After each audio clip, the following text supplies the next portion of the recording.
Nintendo and Sega hadn't been engaged in a dirty console war during the time Crazy Taxi was kicking off, 4 Killer Taxi is what I imagine the series might have looked and played like if ported to the original Game Boy. Played from a top-down view of a monochromatic city, you can cruise around wildly as the world's most desperate taxi driver, picking up passengers and dropping them off as quickly as humanly possible before your shift ends and it's decided whether you're valuable enough to be allowed to keep your job. The twist is that nobody knows or is willing to tell you exactly where to take them, giving you only a general idea of what direction you should be heading and letting you figure out the rest.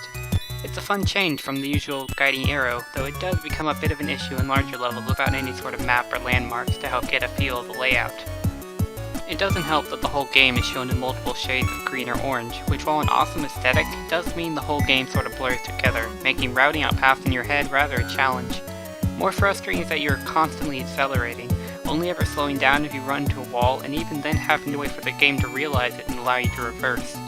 I imagine 4 Killer Taxi was designed like this so as to work better on mobile platforms, but it meant I was constantly crashing into things and having to take the long way around, as any sort of U-turn is all but impossible without sustaining significant damage. I did get used to having to think several steps ahead of where I was so as to make sure I didn't lock myself into the wrong path when the time limit was so tight, but it feels like an arbitrarily difficult choice that I did greatly have preferred not to be mandatory.